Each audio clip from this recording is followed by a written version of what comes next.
का राजा और शान की सवारी। 70 के दशक से लोगों के दिलों पर राज करने वाला वो मोटरसाइकिल जिसके दीवाने हर उम्र के लोग हुआ करते थे।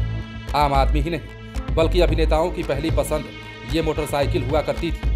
बात कर रहे हैं उसी राजदूत की जिसके आगे कभी बुलेट भी पानी भरा करता था। अब इसकी चर्चा इसलिए क्योंकि एक बार फिर से राजदूत लोगों के बीच में नए अवतार में आने की तैयारी कर रहा है। 70 का दशक जब देश में कुछ इंपोर्ट की हुई या फिर आजादी से पहले की अंग्रेजों की छोड़ी हुई मोटरसाइकिलें नजर आती थी। BSA जैसी कंपनियों की मोटरसाइकिल इस दौरान कुछ अमीरों के गराज की शोभा बढ़ाती थी और रॉयल एनफील्ड यानी कि बुलेट भी एक भारी भरकम और कम माइलेज वाली बाइक होने के चलते केवल कुछ ही लोगों तक सीमित थी। फिर एक बदलाव का दौर आया और एक नई मोटरसाइकिल ने दस्तक दी। इसके साथ ये मोटरसाइकिल चलाने में आसान थी, इसका वजन कम और इसमें नए कार्बोरेटर डिजाइन का इस्तेमाल किया गया था, जिसके चलते लोग इस मोटरसाइकिल के दीवाने हो गए।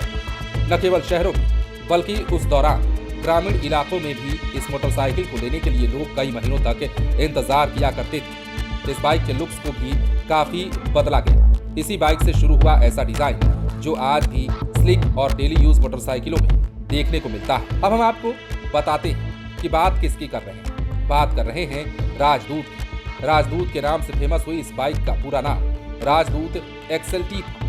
कभी देश की सड़कों पर शान की सवारी माने जाने वाली ये मोटरसाइकिल 30 साल से भी ज्यादा समय तक मौजूद रही। इस बाइक का निर्माण स्कॉट और यामाहा की साझेदारी ने किया था।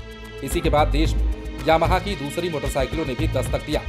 आज राजदूत का जिक्र इसलिए कर रहे हैं क्योंकि चर्चा है कि एक बार फिर से ये सड़कों की रानी कहलाने वाली बाइक वापसी को तैयार है। हालांकि अब स्कॉट केवल ट्रैक्टर और अन्य कमर्शियल व्हीकल का ही प्रोडक्शन करती है, लेकिन खबर ये भी है कि एक बार फिर से नए डिजाइन और टेक्नोलॉजी के साथ राजदूत को तैयार किया जा रहा है। हालांकि कंपनी ने राजदूत को लॉन्च करने की बात पर अभी तक कोई आधिकारिक बयान नहीं दिया है, लेकिन मीडिया रिपोर्ट्स के अनुसार आने वाले 1 साल में ही इस मोटरसाइकिल को शोकेस किया जाएगा और फिर कुछ ही समय में इसे लॉन्च कर डिलीवरी भी शुरू कर दिया जा सकता है। आइए आपको बताते हैं कि क्यों ये मोटरसाइकिल इतनी खास थी और कैसे लोग इसके दीवाने होते चले गए।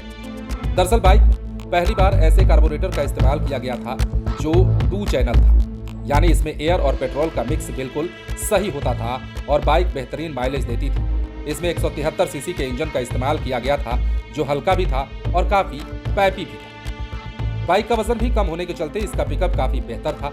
साथ ही 2 स्ट्रोक इंजन होने के चलते इसमें काफी पावर भी थी, जिससे ये कच्चे हों या फिर पक्के सड़क हों, हर रास्ते पर चलने के लिए परफेक्ट सवारी मानी जाती थी। बाइक में 13 लीटर का पेट्रोल टैंक था, जिसके चलते ये फुल टैंक पर 700 किलोमीटर तक का माइलेज देने में सक्षम हुआ करती थी।